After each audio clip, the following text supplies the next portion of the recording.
session is recorded, so we'll be able to share it later on our LinkedIn page.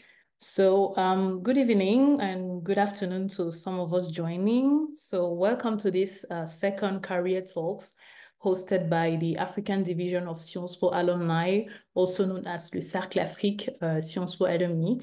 So this second edition of the Career Talks is in collaboration with the World Bank Group. So today we have recruiters and staff members of the World Bank who are here to discuss career opportunities within this institution. So thank you for organizing this type of event a second time this year for our Sciences Po community. It's really a pleasure to have you here.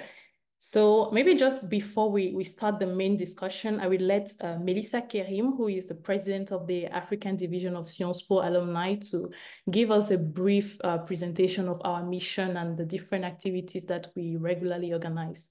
So Melissa, over to you. Thank you very much, Marisha. Good afternoon, good evening, everyone. Thank you for joining this second Career Talk dedicated to careers at the World Bank. So the first edition was a success and very informative. The participants were very happy with the information provided. And I wanted to thank again Cedric, Global Talent Acquisition Specialist at World Bank, to give us this opportunity to Sciences Po students, but also alumni, to understand the different possibilities that are offered by the World Bank for students and for alumni to join the World Bank. So before starting this webinar, I just wanted to provide some information on the Cercle Afrique of Sciences Po. Since 2011, the Cercle Afrique has been helping to build bridges between former, current, and future Sciences Po students interested in Africa, working in Africa, or working on topics related to the African continent. And the Cercle Afrique is a space open to all graduates from Sciences Po, and the main objective is to share ideas, information, job opportunities, and strengthen the links between Sciences Po and the African continent. We have a board of 15 active members based between Europe and Africa, and a network of more than 3,000 people that are following us on LinkedIn. And we also have a WhatsApp group that is quite active, and I will share this information in the chat for if the participants want to join. And we basically conduct three main activities. First, the organization of thematic conferences either in person at Sciences Po in Paris or online, depending on the speakers. And it's the case for you. I guess you are based either in Washington or all around the world. So it's this online opportunity is great to mobilize different speakers. We also organize meetings between students and professionals. We had, for example, a breakfast that we organized a couple of weeks ago with the ambassador from Benin in France, and we connected students and the ambassador. And we also organized many networking activities, both in Europe, but also in different locations in Africa. We had networking drinks in Dakar, in Kenya, in South Africa for the past 3 months. So I will not speak longer. I would now give the floor back to Mauricia to introduce the speaker, and to Cedric as well. Thank you very much. Thank you, Melissa. Thank you so much. So today's webinar is the opportunity to learn about the World Bank from recruiters and fellow alumni working here. So we're going to start with a presentation from the recruiting team. So Cedric Bengue, HR specialist, will share information on recruitment processes, and this will be followed by an interactive session with our two alumni. We have today Sadia Afolabi, Senior Governance Specialist, and Houda Karafli, Energy Economist. So thank you for accepting our invitation today to join the webinar. And finally, we will have a 30-minute question and answer session, maybe more, we're going to see. So this will be the opportunity for all of our participants to engage with the panelists and the recruiters. So if you have questions or if you want to clarify certain points, so this will be the moment for that. And we also received some questions in advance from the audience. So thank you for submitting your questions. They will be addressed during this session. In the meantime, if you have more questions, please do not hesitate to send them through the Zoom chat and we'll get back to them. So, okay, now I think it's time to hand over to Cedric. So over to you.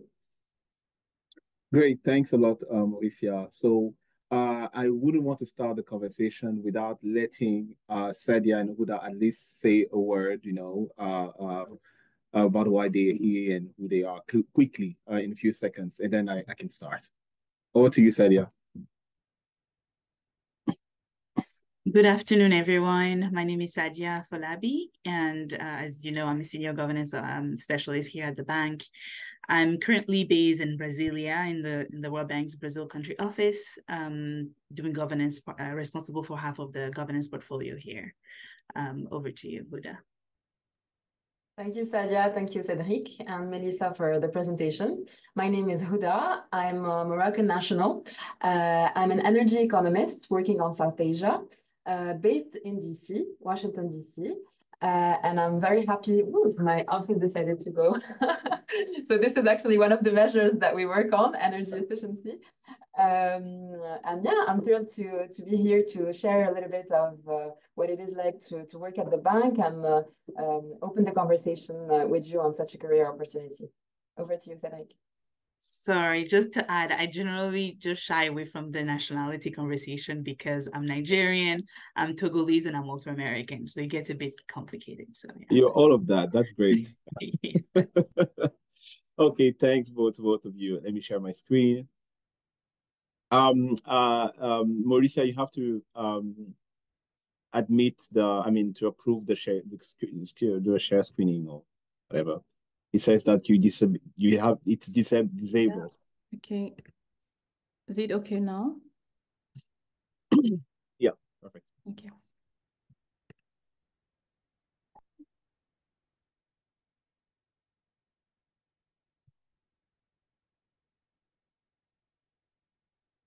Okay, great. I think such as last time, we had a hiccup with this part of the presentation. I don't know if it's gonna work now. Let me know if you hear any sound, and if you don't, then we're going to have to skip it. Are you hearing the sound? I can hear one sound. I'm not sure whether that is what you're trying to share. I can't hear anything on my side. You cannot hear anything. It's the video. The video is playing, and with the people are speaking. No one is hearing. I think it's the tech thing. So we're gonna skip that for today as well. Maybe next time we'll figure it out, because this is an interesting video about people giving testimonies on their work at the World Bank, and hopefully next time this works. And I think it's something that we can share later as well. So I'm just going to move to the next slide.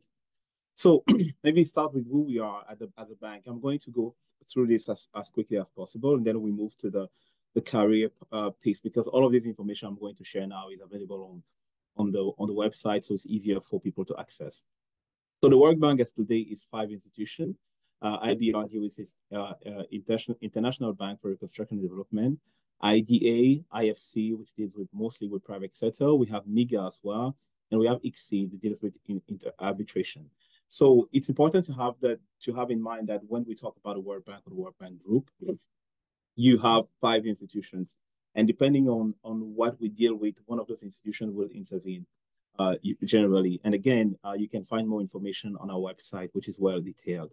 There's about 18,000 plus staff at the World Bank, which includes the term staff, the open-ended staff, and other type of contracts that we are going to cover later on in the presentation. The World Bank is a place where you have 100 plus nationalities, so it's a very diverse environment.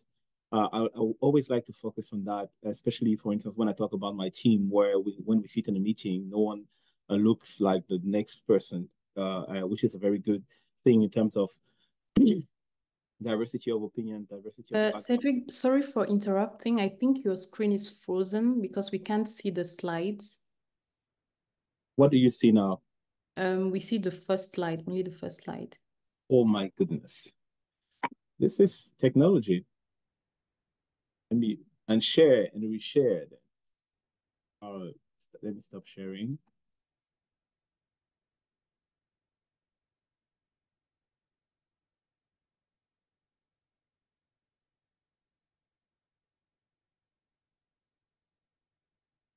So which slide are you seeing now? And sorry for that. We're on the slides with the figures, numbers, number of nationality, staff. Yeah. Yes. Okay. And if I change the slide, what do you see? No change. No. No change on your side? It's the same No. slide? It's still the same slide, yes. What is happening? If you try the diaporama mode. Yes. Yeah, that should work now. Yes, perfect. Okay, yes, it's working It's now. work now? Okay, perfect. So I was talking about the number of staff that we have and the nationality. So I'm going to skip through that now. Moving forward, this is what we have at the bank. We work with different partners, which are multilateral institutions, civil society organizations. We work closely with the private sector as well, and with different foundations and think tanks. We work on thousands of projects per year. We have country members, about 189 member countries, and this is the financial assistance that the World Bank provides. So in terms of what we are doing at the bank, we work on creating sustainable economic growth with for the people we work for. We have in mind that we need to protect and invest in the people through nutrition, healthcare, quality education, their job and skill, and building their capacities. We make sure to have strong policies that we implement throughout the world and with the partners we work with, partners and institutions we work with. And maybe this is something that Houda can talk about later. We build climate smart economies, which I think is very relevant for her, that are green, resilient, and inclusive. We advocate for policy reforms with the partners we work with, we work for and work with. And we try as much as possible to prevent crisis by addressing the root causes of the issues, which include climate change, government issues, transparency and accountability, as well as justice.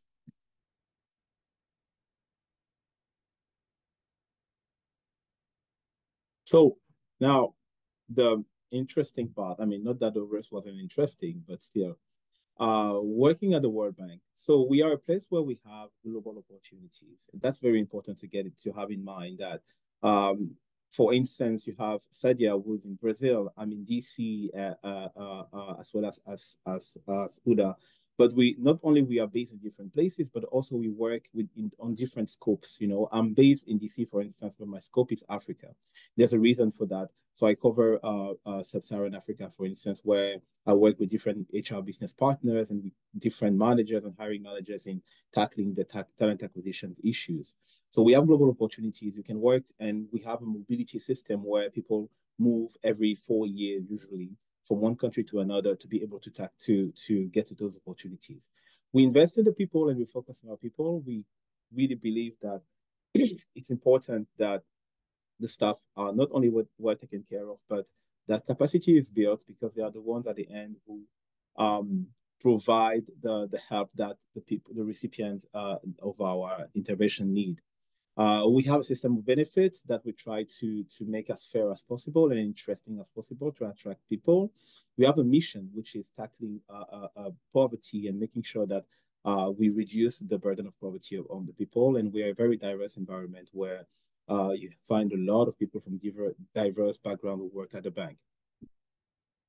Again, I was talking about the benefits earlier, some of those benefits, and we could have covered that at the end, but just so you know, when you work at a World Bank, you have annual sick leave, even when you are in DC, you know, no matter where you are based. You have parental leave, we have relocation and settlement, especially when we deal with international recruited staff.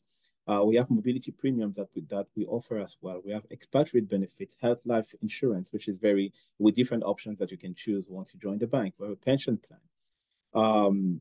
When you are working at the HQ, we have health services at HQ in the building where I'm sitting now. We have a childcare.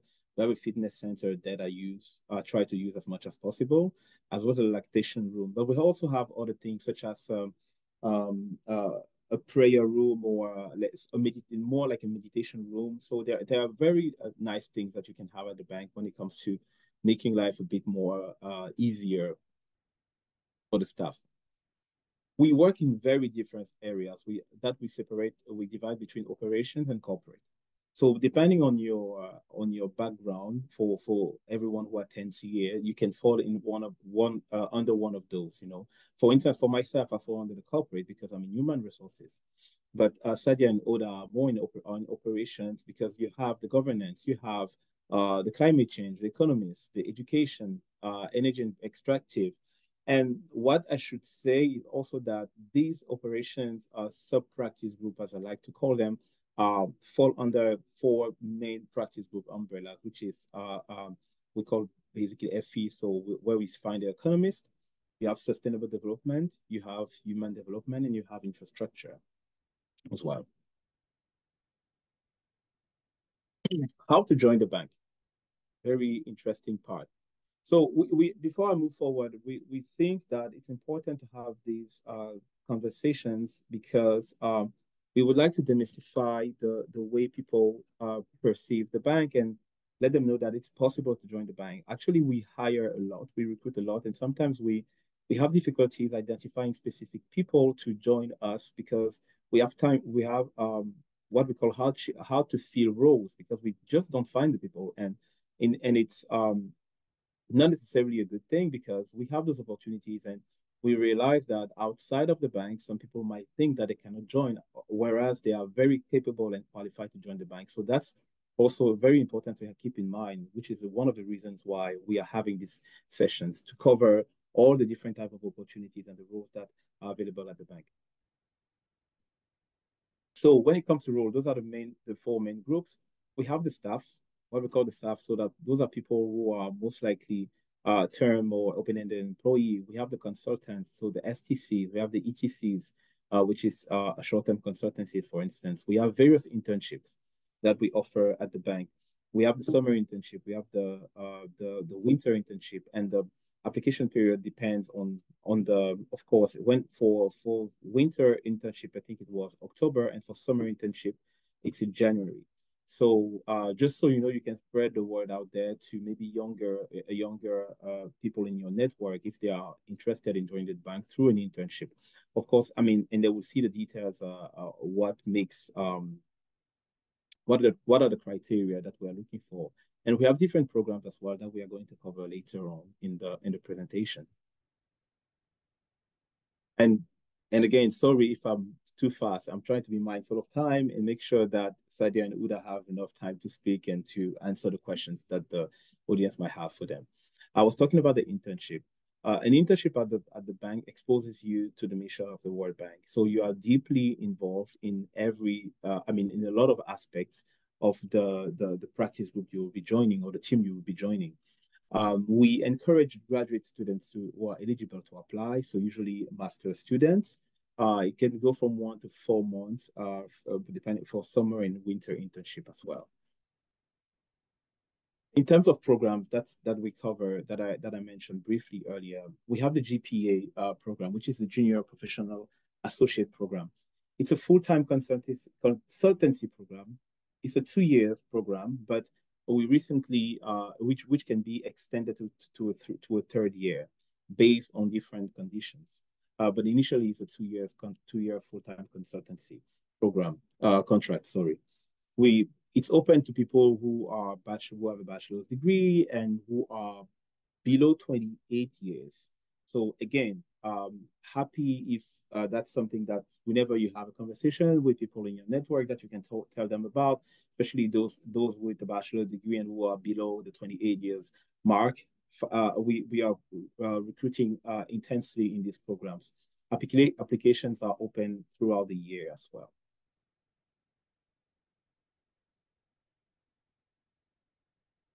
Here's the YP program. So this is the Young Professional Program.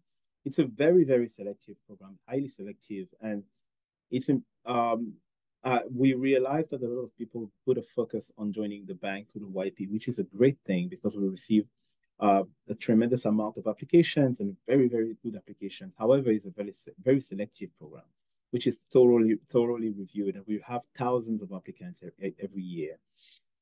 How to apply? So what does it mean, first of all, for the YP? People who join the YP program tend to have a great career at the bank.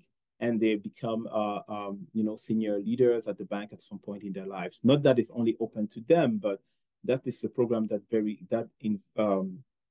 emphasizes on professional experience, on leadership development, on training the people who participate in what it means to network, having networking opportunities, and understanding the power of networking. There's a global rotation and job placements as well. There's coaching and mentoring that happens during the time of where you are YP. To join the YP program, you need to have a master's degree, at the very least a master's degree, compared to the GPA that we covered earlier. This is not open to bachelor degree applicants. So at least a master's degree or a PhD. Again, it's a very, very selective program and highly competitive. So a lot of candidates and applicants have a PhD. It doesn't mean that we only hire a PhD, but you have to keep that in mind when you apply. You have to demonstrate that you have the technical expertise in the specific field that you apply for. So for instance, if you're interested in the agriculture piece of work that we do in climate change and economy, that should be your area of expertise. So while applying, you must make sure that you have at the very least 3 years in that sector, because this is definitely taken into consideration when you apply. So no matter what you choose, make sure that you choose. We recommend that people choose wisely based on the experience they already have and on the skills they have been able to build throughout the years. Another program that we have is the donor-funded staffing program, which we call the FSP internally. This program contributes to the World Bank diversity targets, and it focuses on capacity building, and we recruit to different types. So it's either the junior professional officers. For those, it's a minimum of 3 years of experience to be eligible for this program, and at the very least a master's degree or higher. So same as the YP program, master's degree or PhD or MBA or whatever. So that's important to keep in mind. And we have the mid-career professionals. The applicants must have a minimum of 5 years of experience, hold a master's degree or higher. Again, same criteria as the JPO and the YP program. So this is a program in which we participate, we coordinate, we work closely with governments, with the countries that will fund the programs. So the positions are advertised by the countries. So no matter whatever the country that participates, they advertise the position. They put forth qualified candidates, but at the end, the World Bank still makes a decision of who is the final candidates who will be appointed.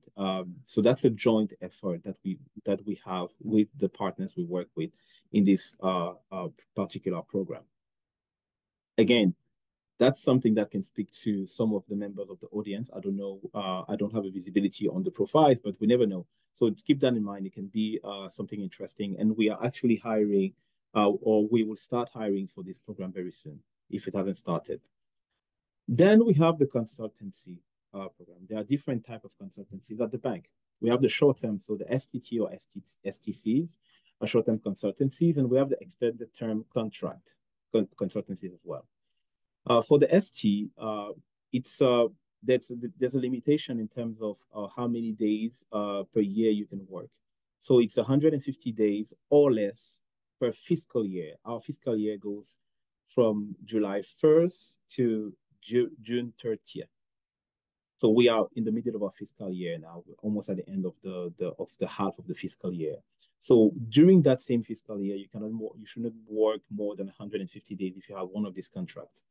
So the exception where you can work more is for short-term contracts in fragile states.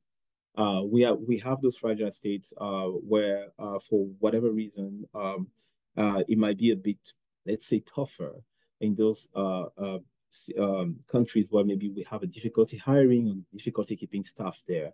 So in those countries, in those locations, instead of countries, in those locations, it's up to 190 days per fiscal year. And of course, we have benefits that are attached to these contracts. Then we have the ET contract, which we call the extended term. It's a 12-month contract with partial benefits.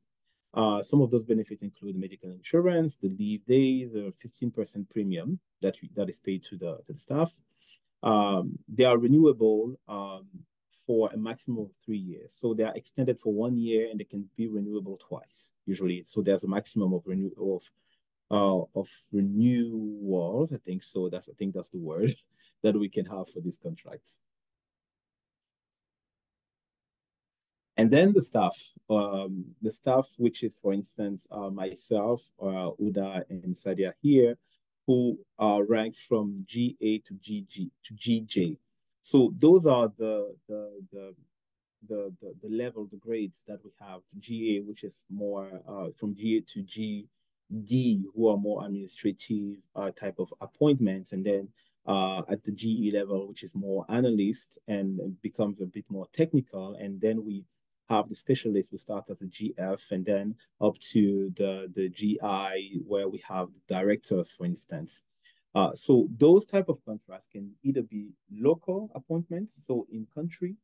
Let's say, for instance, if we are hiring a GF level in economy in Cameroon, for instance, so that, and we'll be looking for a Cameroonian ideally, or in that country. But we also have international appointments where the position can be based, for instance, in DC, where we are today, or in Brazil, or in Kenya, or wherever. But if it's an international appointment, that also means that the person, I mean, the scope of the work is maybe more global, involves some travels, involve different type of responsibilities and stakeholders in the course of that work. International appointments are open to all, no matter the nationality. And the bank, for instance, if it's a position that is based in Washington, D.C., the bank sponsors the visa. We have a specific type of visa that is that is granted for employees of international institutions such as the bank, which is a G4 visa. That's something that you can find on the internet as well. We have those 10 grades. Sorry, before I move on that, and it can be an appointment, international appointment based, for instance, in Madagascar, for which an applicant who is from Togo, for instance, applies and can be based in Madagascar. And can be based in Madagascar as an international staff. So I already covered the job. So we have the administrative job from GA to GD, the professional and technical, and then the managerial roles starting at GH level. These are our values. What we look for: impact, integrity, respect, teamwork, and innovation.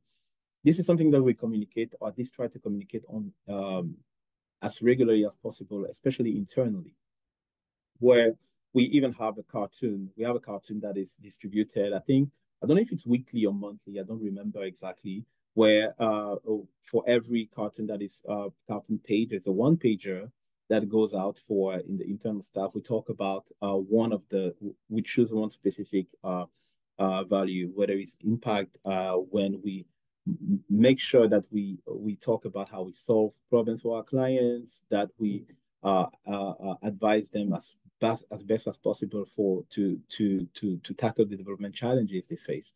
We do what is right when it comes to integrity. We work with respect, not only internally but also externally. It's really important to create an atmosphere of respect among the staff, among colleagues. That's something that is very important for us. Teamwork. I'm new at the bank. That's something I haven't said at the beginning. In my case, I'm new at the bank. I joined this year. And something that I can definitely attest on is the teamwork that we have, for instance, in my team. And I think that's something that is generalized in the bank. You always have someone who can help you to do something. There's always someone who has an answer to a question you would have. There's always someone who can step in and help you and guide you. So that's a very, very good thing. And we value each other's opinions. We contribute, we ask questions, we have tough questions, challenging questions. So just because you come up with an idea, don't think you will not be challenged. You will be challenged, but that's not malicious. It's really to make sure that we have the best of impact and that we give the best of the products generally. Innovation is a very good part of the values, because it's good to have innovative ideas, to challenge things, like as I was saying, and to make sure that we don't have a status quo, and that we strive for the best every time that we can. In terms of recruitment process, So we have a recruitment process depending on the role, depending on the seniority of the role, so the level. It can go from 60 to 90 days usually. Sometimes a bit less, sometimes a bit more. It really depends also on the time of the year, on the number of applications we have. Sometimes we receive hundreds of applications. Let's say there are times where I will see a requisition. What we call requisition is basically a role that we are looking for, we are hiring for, where we will have 1,000 applicants. So of course that would take more time to process because we have to do a long listing, we have to do a short listing, and that takes time. We try to do it as thoroughly as possible and to make sure that we always keep in mind the diversity aspect, the gender balance, which is very, very important. In our interview committees, if you are selected to be interviewed by the bank, you have an interview committee that will, to the best of our abilities, make sure that it's fully diverse. So in terms of gender, in terms of level of experience, in terms of location, making sure that we have people from HQ, which is Washington, D.C., but also people from the country office who are on the ground and on the field and who know, who have a different perspective sometimes than the people in D.C. And it's complementary. Be prepared. If you are selected to be interviewed by the bank, we do panel interviews. It's really, really important to stress on that because it can be stressful. It can be stressful if you don't know. But we always say, let people know in advance that they will be interviewed by a panel. They have the names of the people who interview them, so you can actually check what they do, which I recommend which I highly recommend to do, is to make sure that you go on the LinkedIn page, you see their profile, maybe you can identify with what they do in terms of the skills and the projects they have worked on. So it's very, very important. It's a very key element that I would like to emphasize on. So we have those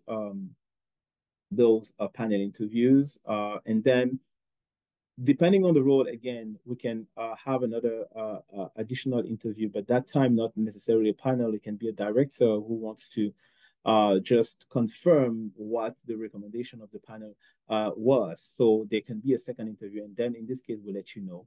And we have the selection process, of course, where we vet the candidate, we do the reference check, we do the, there might be a technical exercise or an assessment that can be requested for the candidates to complete and to do. And once we have the selection, of course, we move to the offer process with the offer letter. We discuss, if the candidate wants to discuss the benefits, because sometimes it might be, especially when you move as an international staff, you have a lot of a different set of benefits that is not necessarily always understandable. And we are totally fine with that because we always make time to discuss with the candidates for every question they will have on the benefits, on the salary, on the taxation, and medical insurance, pension. We have people dedicated for that. I usually do that as a recruiter. I can do that, but also I have colleagues who can step in if they are more specialized in the compensation and benefit piece of the negotiation. A few tips before we end this presentation. I highly, highly, highly encourage you to look at the opportunities we have at the bank. We hire in different regions. Africa region, MENA region, which Middle East, North Africa. In Latin America, we hire globally. And please don't limit yourself to, you don't have to limit yourself to one application. We don't do that. We encourage people to apply as much as possible. However, I always recommend that people apply to the roles that fit their profile the best. Because let's say if you're an economist, you have better chances to be hired as an economist or in economy or something pretty similar than, for instance, I don't know, agriculture, unless you are an agricultural economist, which is different.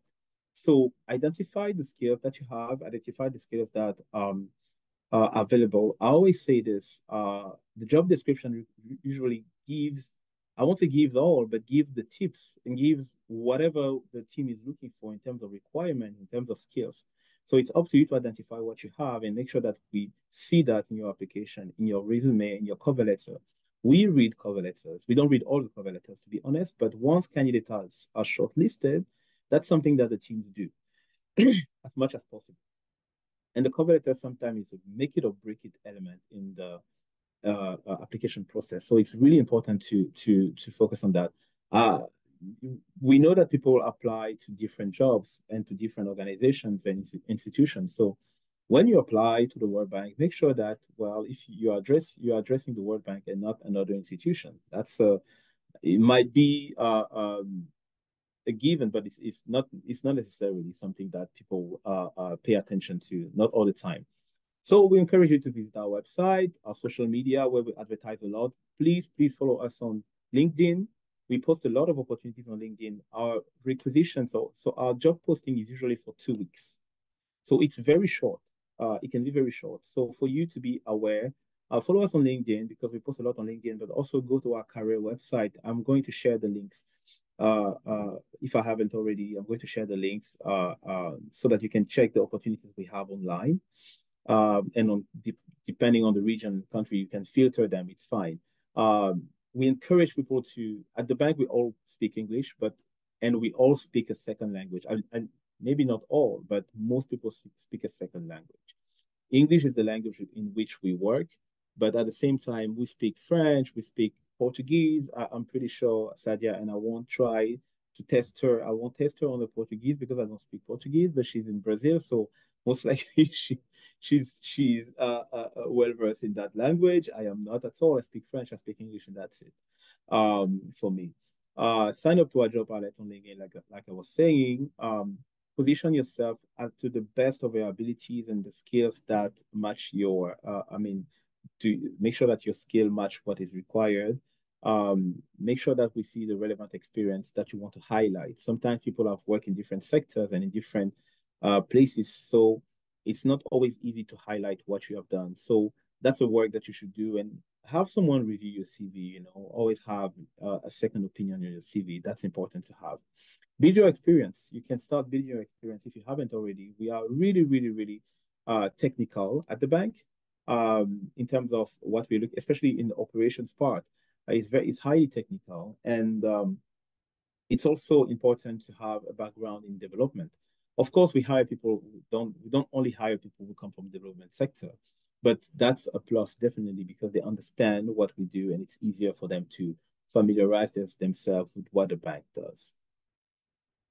I'm going to stop there. I'm sharing this just in case you want to check our different pages. And yeah, so that's it for me. All right. Thank you so much. Thank you, Cedric, for this insightful presentation.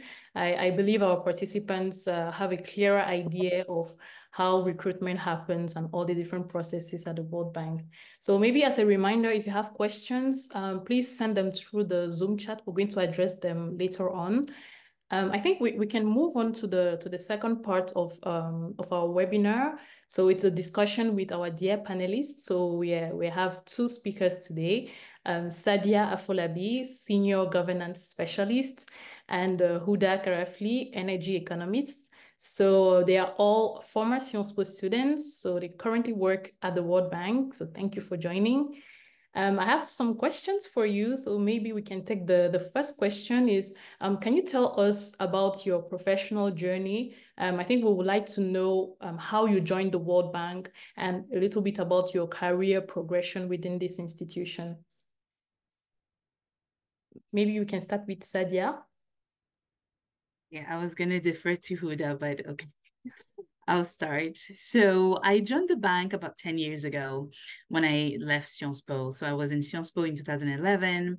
I finished in 2013. And I remember my last semester, there was a recruiter like Cedric that came to Sciences Po advertising, sharing about opportunities at the bank.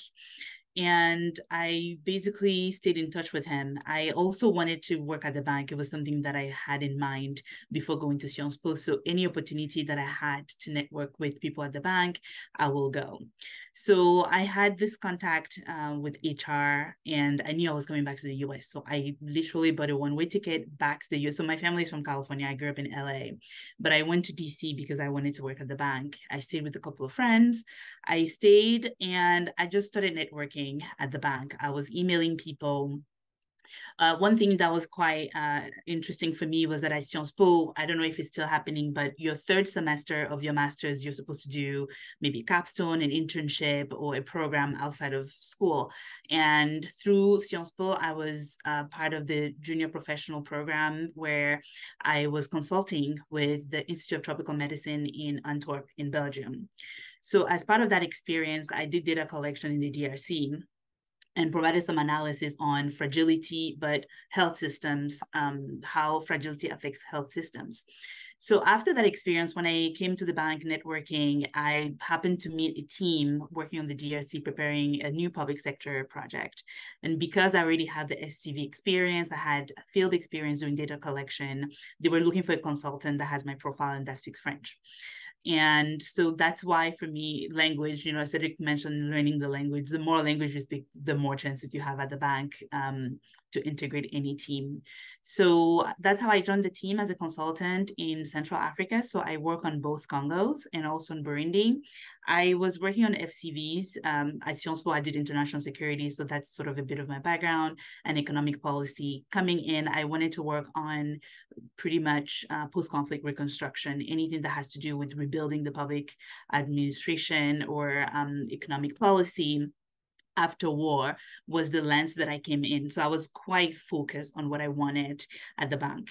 So I joined the team in Central Africa for about 4 years as a consultant. And then I got staff position working in the Sahel. So I work in the Sahel, responsible for Mali. So I was a focal point for governance in Mali and Niger. And I also work in Burkina and Chad. I was in Sahel for 4 years, and as the bank, we have to rotate. Like every 4 years in a region, you need to rotate to another region. And what was instrumental for me was that during COVID, FCV, thank you, Houda. During COVID, I actually moved to Portugal. So I was living in Portugal and I thought, okay, I'm in Portugal, I should learn Portuguese. So I started learning Portuguese, and then I was part of the rotation in 2021, 22. And I got the opportunity to work on Latin America.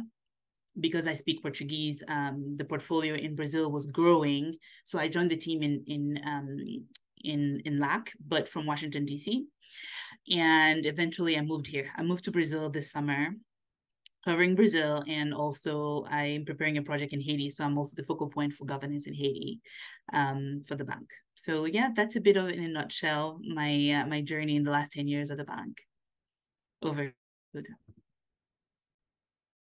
Thank you, Mauricia. Thank you, Sadia. I just want to give kudos to Sadia for learning Portuguese and in such a short time span. I'm still struggling on Duolingo. So yeah, give me your tips, please. On my end, a few words. So I've been with the bank. This is my 3rd year. Prior to joining the bank, I had worked for 6 years, both in the public and the private sector in France. So I want to echo a few things that both Cedric and Sadia said that apply to my journey, but that can also hopefully apply to you. The first thing is I echo the element on trying to have some form of relationship with development work. This can mean many different things, especially in the World Bank that we have today. Development can mean actually working with government countries or on public challenges related to health, nutrition, energy, and so on. But it can also mean if you're currently working with the private sector, we do have one institution called the IFC, International Finance Corporation, which also helps tackle development challenges by investing in private sector firms. And therefore, you generate virtuous circles of employment and so on. So do indeed, do not hesitate to build a narrative around your professional journey that has some form of impact, developmental impact. It does not necessarily have to mean that you're working on a day-to-day basis with the Ministry of Finance, but the general idea is having impact on beneficiaries in your countries of intervention. Why am I saying this? Because on my end, I had worked for a private sector firm which specialized in sovereign financing challenges. So those challenges can include sovereign debt restructuring or implementing a sovereign wealth fund, things like that. We operated mainly in sub-Saharan Africa. This was in a private context, but still our client was, our final client was the ministries of these countries, and the final beneficiaries were the citizens of these countries. And later on, I moved to work with the French Development Agency, which is France's bilateral donor. So it's the equivalent of the World Bank, but for the French government. And there I worked on structuring financial partnerships between AFD, the French Development Agency, and other development financing institutions. So my job was to make sure that we could co-finance projects whenever we did not have enough funding. And how can we actually make it happen? So both jobs are somehow different because on the one hand, I was in a private firm with a private sector kind of challenges. And on the other hand, I was technically representing a French government institution, but still both in hindsight, you kind of find a common thread to say, okay, both have the same ultimate objective. The second point I'd like to echo, I think it was Cedric who mentioned it, is the idea of demystifying the World Bank. Sorry, on my end, I joined through the YPP, the Young Professionals Program. And to be honest, even I was thinking, okay, I'm just going to apply, thinking I'll see where this leads me. Worst case scenario, I'll learn more about the process. I started working quite early. I started working when I was 20. So when I applied, I was 26. So technically, maybe I should have applied to the junior associates program. But still, in my mind, I was thinking, okay, I'm 26, I'm never going to get in, and we'll see how it goes. But still, step after step, it went well. So my second message is do look for the opportunities that are either on our website, on our social media, but also do not self-censor. Because worst case scenario, you get a good interview, and if it does not work out, at least you have had an interesting conversation. And if it does work out, congratulations. So this is the second element I wanted to mention. And maybe during the conversation, we can, if you have questions more related to the YPP or other elements, please do let me know. Over to you, Marisa. All right, thank you. Thank you for it was very interesting to see that we can join the bank in various ways, like with different backgrounds in terms of experiences and studies as well. So maybe a second question, can you tell us more about your current role? Like what are the main topics you address, and maybe an example of a mission or a project you've worked on? So for me, I'm a governance specialist, public sector. I work in the public sector. I cover pretty much the whole spectrum of public sector here in Brazil. So the portfolio in Brazil is quite large. It's a $1 billion program that we have. It's open to all Brazilian states. So far, we have 5 states that are approved by the World Bank board, and we're currently preparing 3 additional states. And these states are not just states in the north or south, but states across the whole country. Post-COVID, a lot of the states here in Brazil are heavily indebted. So the federal government wants the states to implement clear public sector reforms, pensions. So we basically are looking at maybe 8 areas of core government functions. We're looking at reforms in pension. We're looking at reforms in HR management. What are some of the processes? How are government hiring? A lot of the people here, a lot of the states are young. I have one of the youngest states, like the newest states of the union. It's now in 2023, 24, 25 that people are actually retiring from this state. The state is 33 years old. So we need to plan with them the workforce, right? So we're doing workforce planning so that when they retire, we can actually bring in new blood. And how do we build in replacement rate as well because of the cost, right? We're looking at the sectors that are costlier for the states: education, health, social assistance. Everyone knows Brazil has the Bolsa Familia. It's one of the star programs here in Brazil, but it's very costly for the states and the federal government. So we are trying to find ways to reduce spending, bring in new system, improve efficiency at the municipality level and also at the state level. We're looking at public investment management, including climate resilience in how government infrastructures are built. We are looking at procurement. Procurement is one of the areas where the government spends a lot of money. So we're doing a lot of procurement reforms at the state level, but bringing in new systems, automatizing a lot of the processes. is what we're doing. So I work on 8 states right now, and I also work on restructuring debts. As I mentioned, a lot of states are grappling with high levels of debt. So the debt restructuring program is led by our MTI program, which is our micro team. However, in all of the states, we have governance pillars, governance actions. For instance, I'm leading the discussion on asset management. How do we help the states manage resources that they have, whether it's on real estate assets or there are other assets that they have. We're looking at maintenance of roads or maintenance of the fleet management. So we're really just looking at core government functions. How do we make government work better, more efficient, and so that we can reduce spending? The project that I'm working on in Haiti is pretty much similar, but more streamlined on public financial management. So basically, Haiti is going through crisis, right? It's a very difficult situation for the country. So the project is very streamlined. We're looking at revenue mobilization. How do we improve efficiency of revenues that are being mobilized, and how do we spend better? Again, we're looking at bringing in new systems, new processes, so that to improve efficiency of public spending. We talked about having technical skills. It's super important. It doesn't matter which countries you're in. If you're working on lower capacity level, you still have to, it's more of the hand holding that you're doing. For me in Haiti, capacity is lower. There's a challenge of staff. So I also double up as an advisor to the minister. They called me, oh, the minister needs talking points on tax administration. Can you prepare, right? So that's kind of sometimes my day-to-day. Whereas here in Brazil, the capacity is much higher and they need examples. They want you to tell them what is happening in Russia, what is happening in Malaysia or Singapore. They want examples of countries that have already done some of these key reforms that they want to do. So you bring in that technical skills. At the sector level, I used to actually work for the state of California on education policy. So I bring in also that area of the public sector, the classic public sector. And what we're trying to do now, as we're thinking about new systems for school transportation and school meals. So in Brazil, a lot of the processes for school transportation and school meals are not digitized.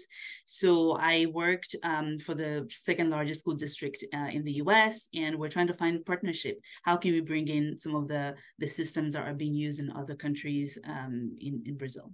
So my day-to-day includes partnership, talking to clients, whether here locally at the state level, or even looking at work that's being done in other countries to advise my clients. Over. Thank you, Sadia. Maybe if building up on that, let me to share a little bit what my work is about. Let me go from the objective of the World Bank and what the World Bank actually is, and translate it to what this means in a typical day, which is actually very close to what Sadia was mentioning. So as Cédric was presenting, the World Bank's goal is to reduce poverty on one hand and boost shared prosperity in a livable planet. This last bit was introduced by our new president, Ajay Banga, to really bring this climate change emergency topic. So my unit is called Global Practice. It's the Energy and Extractives one. And it acts upon this objective by ensuring that on the one hand, we have energy access, and it is a vector for growth and reducing poverty, because without electricity, you have no economy. But then we act on the livable planet part by ensuring that access is made to a clean and efficient energy. And that would contribute to reducing emissions and putting economies on a path of sustainability. So when my light goes off in about 5 minutes, this is part of the energy efficient part. So keeping that objective in mind, what is my work on a day-to-day basis? This can be basically linked to what the World Bank is. So the World Bank is first and foremost a financier of projects. In World Bank, there's the word bank. So a first element of my job consists of supporting a portfolio of projects. As Sadia was mentioning, we have a variety of types of projects. One that I like to, that I'm currently working on is on the electrification of rural areas in Bangladesh, but through clean energy, so through solar energy. The second element that the World Bank is it is a technical assistance hub. So when Sadia is mentioning that she's basically an advisor to the minister, that can indeed sometimes happen, but without the double pay. So on my end, in my day-to-day job, this took the form, for example, of technical assistance on fossil fuel subsidy reform.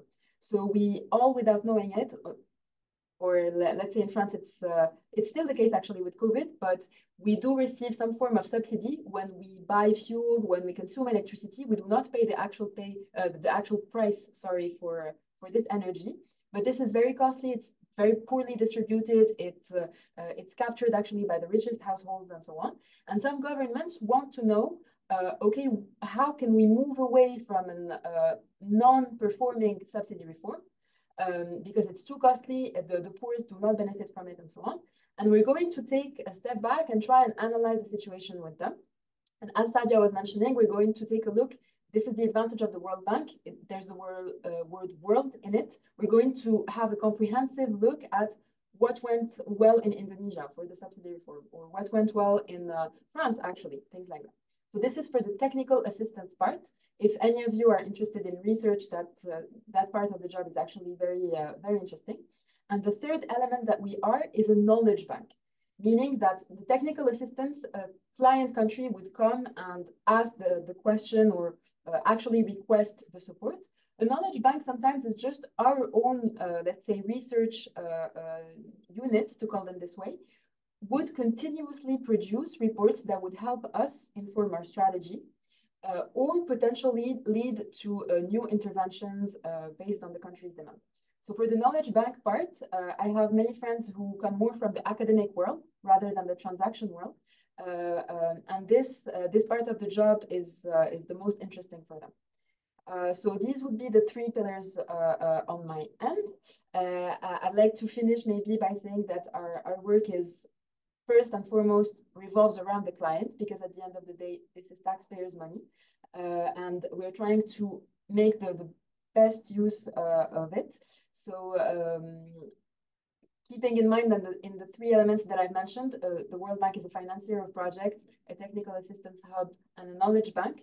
The financiers of projects still remains the largest portion of our day-to-day work. That's it on my end. Thanks for sharing these insights. I think it's really interesting for participants to see what it's like to work within these different divisions. So maybe one last question. So do you have any advice for people who are interested in this field, like any advice for participants here? Yeah, I just responded to Kwata, who said, oh, I just got my master's degree. I don't have enough experience to join the YPP program. I cannot join the internship program. What do I do, right? So there is the JPA program. If you're under 28, you can apply to the JPA program. That's one way. For me, it was networking. I think I mentioned this earlier. I was just contacting the project that I was interested in. I knew I wanted to work in FCV. So I literally found a map of all FCV countries and the project that I'm interested in. So I'll find the project online. All of our projects are literally online. So when you go to the World Bank, go by country, for instance, DRC is an FCV, you go Somalia is an FCV, Guinea is an FCV, Afghanistan, we don't have any program anymore, but depends on whichever country you want. Even when you go on Google and just put World Bank FCV, you'll find the list of all the countries are FCV.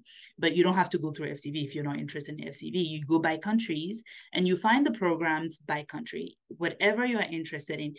Cedric showed in a map all of our areas. We have about 19 global practices, which means that there's work for every single one, like with the skills that you have. And also you're from Sciences Po, right? When you're from Sciences Po, you have learned how to work on multiple things. You have learned how to work on new topics. You can synthesize information, take in information fast. So find a program that you're interested in. You already have the advantage of the language. So most people at Sciences Po speak more than 2 or 3 languages. So that's some of the skills that you bring up front, right? Because we're always lacking the right technical skills and the language. So people will make an exception on technical with language, right? If they cannot find a French speaker to work on, I don't know, an education project, okay, you come from Sciences Po, you have a master's degree, you have a quantitative background, so people will find a way to make it work, right? Based on the right profile. So don't limit yourself. You have the language, network with people while you're waiting for the YP. You keep applying, right? You find the positions, you apply, and yeah, just believe in yourself. I think the most important thing is believing in yourself, believing that you can attain it. A lot of people, I remember when I was leaving Sciences Po, when I would tell people that I'm going to move to DC, I'm going to work at the World Bank, people thought I was crazy. People thought, oh, did you know anyone at the bank? Is anybody going to help you? I'm like, no, I mean, it's for me, it's just a company like any other. I'm just going to apply and talk to people and see how it works. And it works. There's not a single person when I went to DC, Sciences Po alumni that I contacted that did not respond. All of them responded, even when they didn't have a job. They'll have coffee with me. The bank is a network organization, so people will always meet with me. They'll have coffee with me. They're like, okay, I don't have anything right now, but send me your CV. I will ask around if there's anybody. Honestly, all you need is just one opportunity, right? So just keep trying, and then the right door will open if that's what you want. I see somebody ask a question here. Hello, Sadia, how can you have the same career as you with the focus on Africa? My career was also focused on Africa. I think they literally kicked me out of Africa after 8 years because they're like, no, you have to rotate. I'm like, no, I want to stay more. But they're like, yeah, no, you have to go. But because I had the language, I was able to come here. Many ways. I think there's not a single way to have the same career. Know exactly what you want and how you want to contribute to development, right? I think for me, it was leaving Sciences Po with the clarity of what exactly I want to do in terms of development. And I was able to knock on those specific doors. So think through exactly what you want to do and start networking on those areas, whether you start right away at the bank or not. I mean, there are governments, right? We're in Africa. I have colleagues who work at the Ministry of Finance in Burkina, and now they're here at the bank as GG. So you bring in that public sector experience. You bring in, you're an economist. So don't discount any experience that you have or any experience that comes to you prior to the bank, because every experience really counts at the bank. As I mentioned, I work for the state of California. It was not a developing country at all. However, it's a skill that I'm using today, leading the education policy side of the work that I do here in Brazil. So every opportunity counts. We all Africans, and we truly want to work in Africa. So start there, and whatever you can get, you bring it to the bank. Over. There's another question for you on DRC.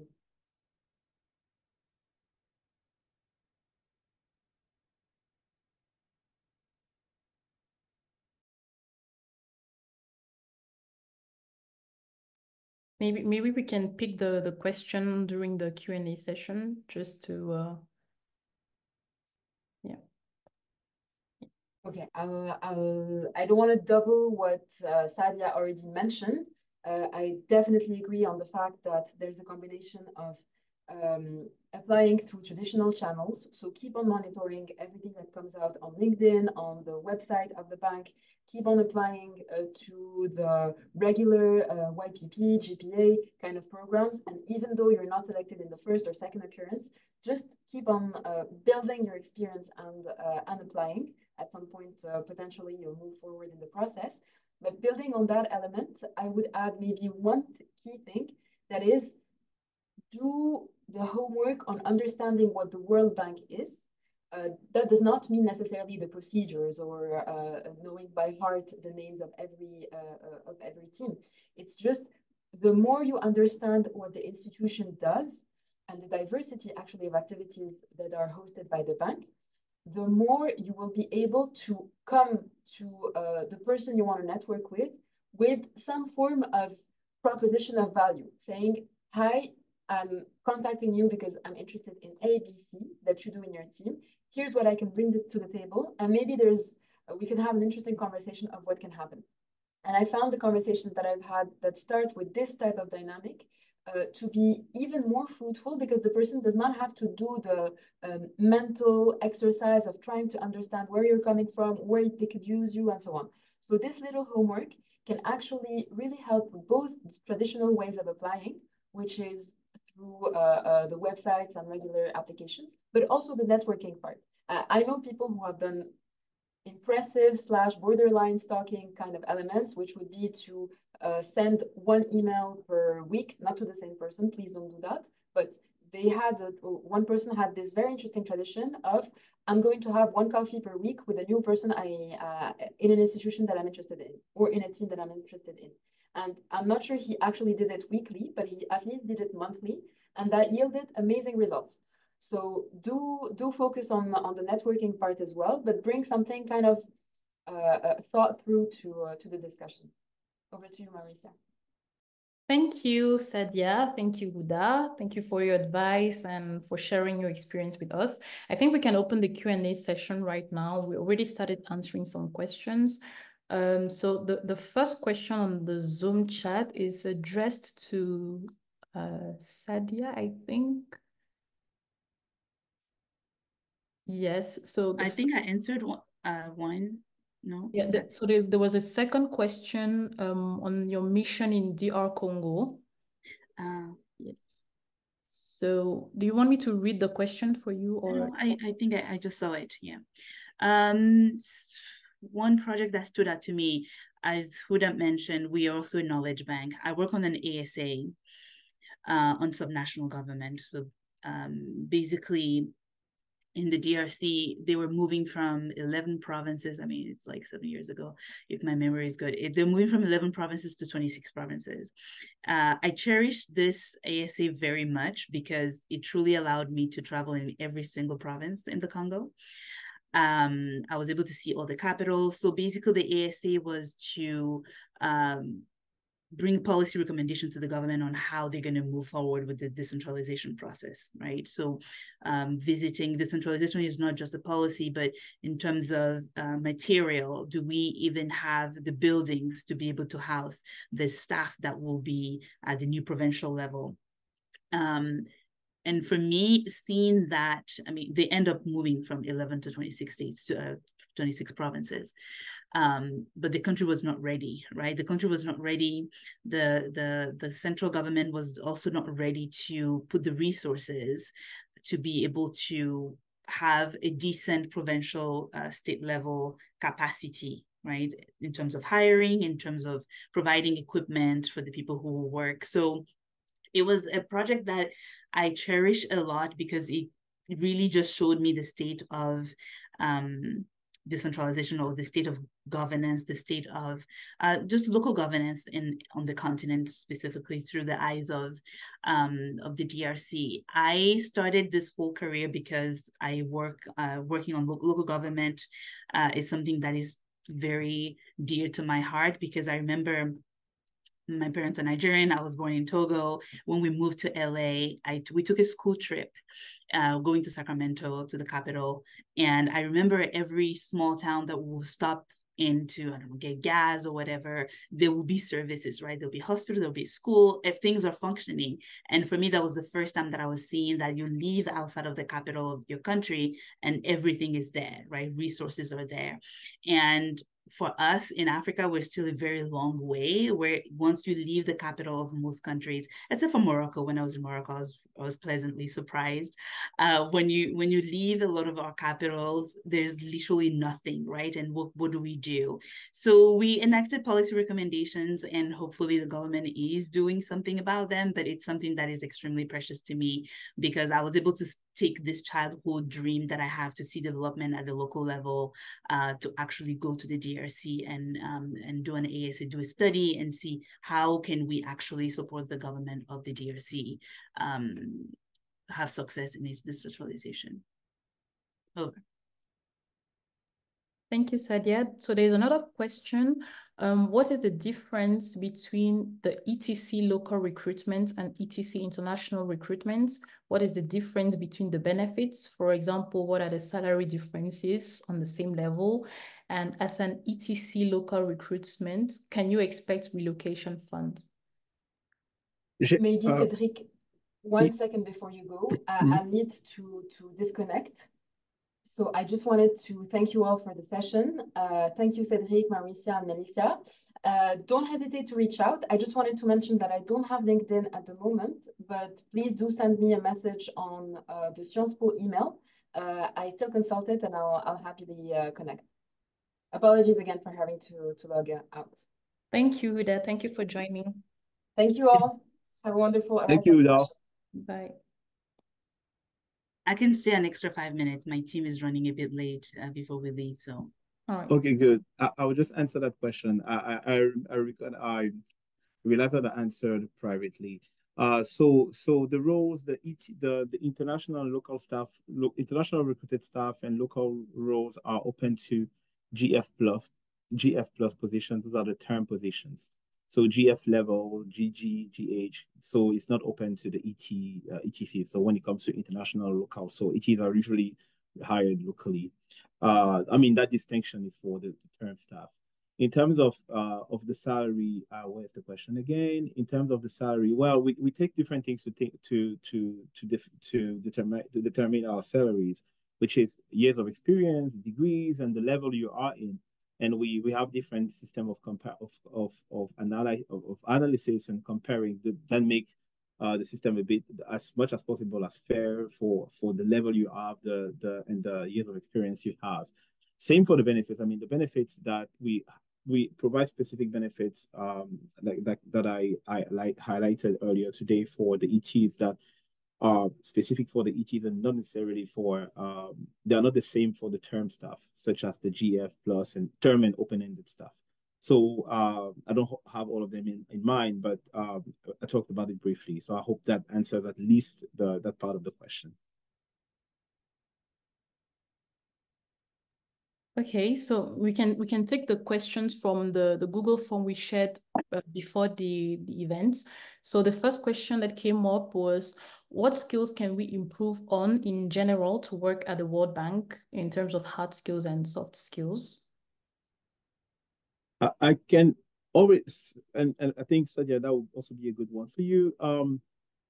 Again, we are technical at the bank. So especially from mid to senior level. So GF and even certain specific consultancy roles where if a team is looking for a specific set of skills to tackle a specific part of a project, they will be looking for someone who is technically savvy in that aspect. So the technical skills, the hard skills, well, it depends on the practice group, on the practice specific expertise.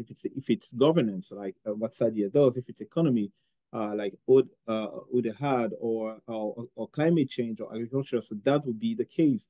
In terms of soft skills, communication, I would say so. Say communication, be proactive, be responsive, accountability, networking, teamwork is really, really important at the bank. So always think about that, be proactive as possible. Yes, those are some of the soft skills that I can mention at the top of my head like this. Okay. I think both, sorry, can I come in? Yeah, you can. So no, I think both hard and soft skills are important, right? Because we are talking about a bank that deals with client, So anything that has to do with client relationships, be able to communicate to a client, be able to deliver, be able to relate to client is our skills that we need. In terms of hard skills, I think, again, look at the 1921 GPs that we have. So we have regular GPs, and then we have also cross-cutting GPs. Whatever your skill interest is, that's where you start, right? I mean, we all have degrees.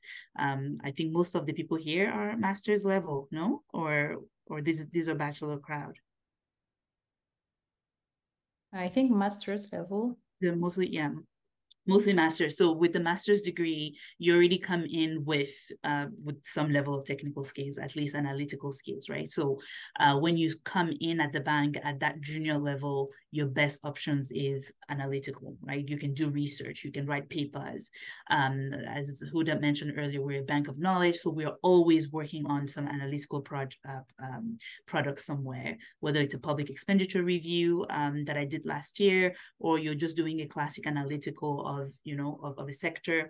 We always need analysts to do the research, run numbers. So in terms of technical skill, get your Excel, get your your starter skills for junior level roles. Okay, so another question is, I have applied for the External Affairs Associate role. Are there any country quotas for positions at the World Bank? No. I mean, quotas in what sense? No, we don't have quotas. The UN has country like nationality quotas, but the bank does not. No? Yes, maybe, no. We don't have the quotas. Okay. I mean, we hire when it comes to donor funded, when it comes to specific programs that are donor funded. So we will hire based on that would fall into the diversity hire, because we hire specific nationalities based on the fact that it's a donor funded by the country, like I did the DFSP that I mentioned. But when it comes to more general roles, we don't have quotas, but we make sure that we take into consideration gender balance, diversity, especially the higher we climb in the ladder. We make sure that, well, the gender balance is, is fair, it's equal between male and female applicants, for instance, not only applicants, but I mean, chosen selected candidates. And that's something that we are really rigorous about.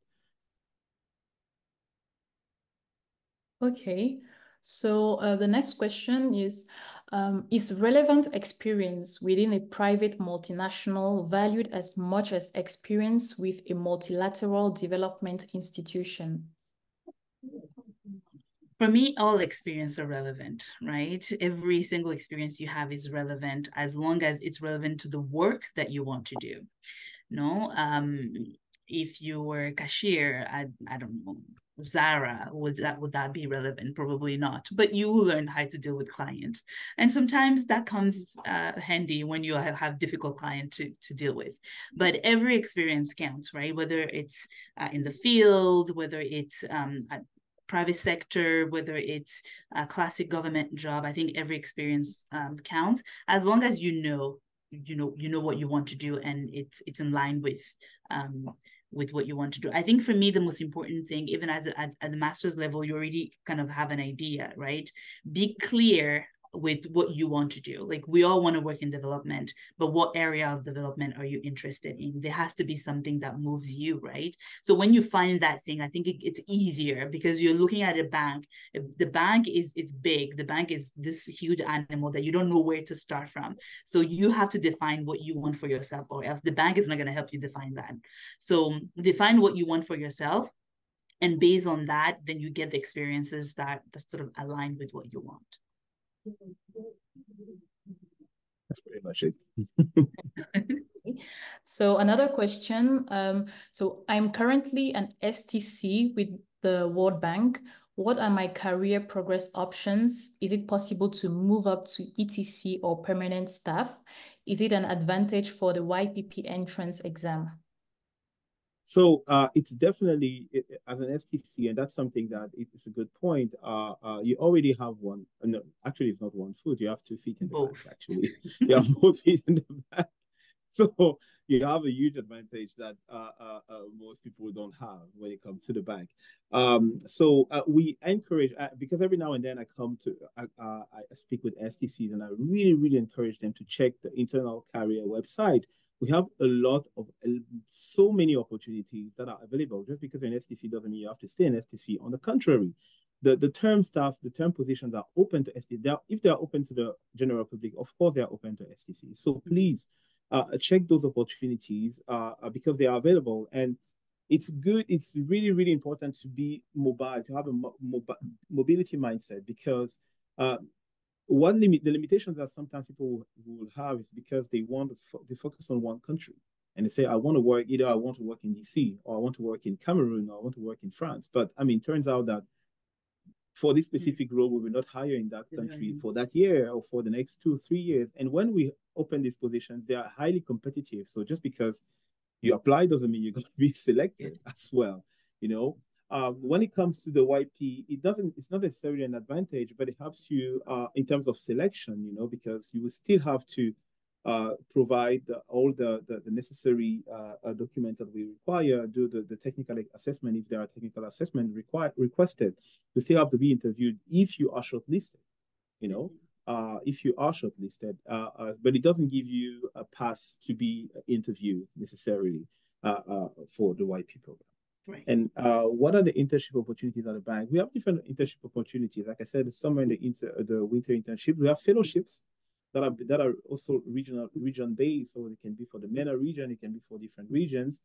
We have and I forgot about this, and thanks for mentioning internships. The Treasury Department has an internship program that is a 10-week program, and they are very, very happy to hire people with some kind of background in finance and banking and train them on what capital market is. That's a department that hires a lot and sometimes has some of the most difficult positions to fill. So it's something to think about, the Treasury Department as well.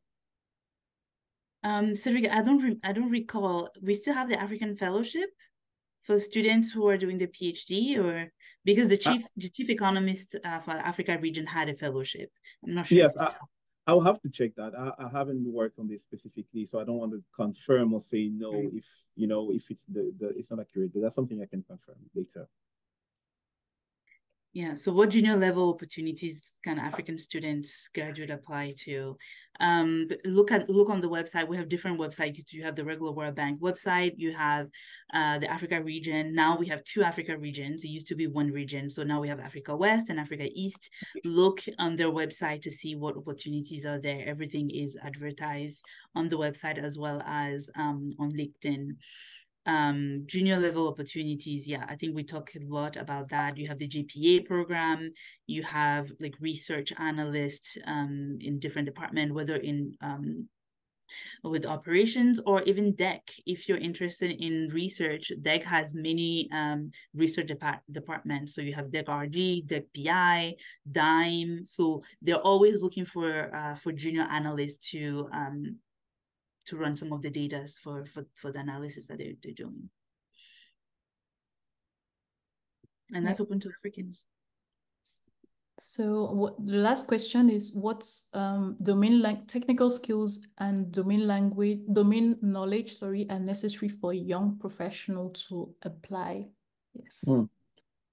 Again, it goes back to the technical, the hard skills will depend on the group or the practice group who is hiring. So if it's agriculture, if it's data analysis, data analytics, for instance, if it's economy, so those are the skills that will be required.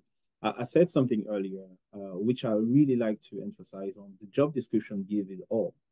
It gives the necessary skills that are requested. So there's not one set of skills that is requested at the bank. So it would depend on.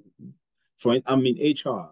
When I applied, I'm a specialist in talent acquisition. When I applied, I couldn't apply to Sadia's job because we don't have the same expertise at all. She can't apply. I mean, I could apply, but I would not have been selected. So there's no point. You apply.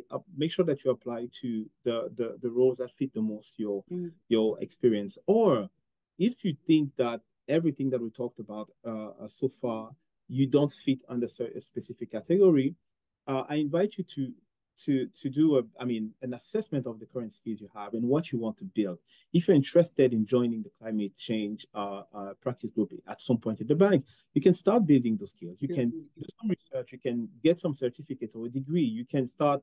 I encourage people to volunteer to NGOs and to think tanks and to different practice groups, to build those skills. So you might not have the skills today, but the goal of this presentation is also to let you know that you can start building those skills, and make sure that, like Sadia said, she had a vision about, I want to work at a bank. So she made sure that she put every single step moving forward to join the bank. So that's also something that I would definitely encourage you to do. If you don't have the skills now, doesn't mean that you will never have the skills. You can work on those and acquiring them through degrees, through certification, through training, through volunteer, through internship, through whatever, it's up to you to build those skills. Sadia, I don't know if you want to add something to that.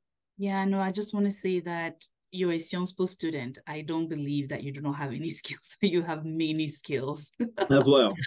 Just because you came from Sciences Po. No joke. Like, even me, I came from the US. When I went to Sciences Po, I would take 4 classes every semester. At Sciences Po, I was taking like 9 classes, right? So what I learned in that period is how to work fast, I needed to work fast because you have, what, 3 weeks, and you have all these midterms, and every day there's something, there's a presentation.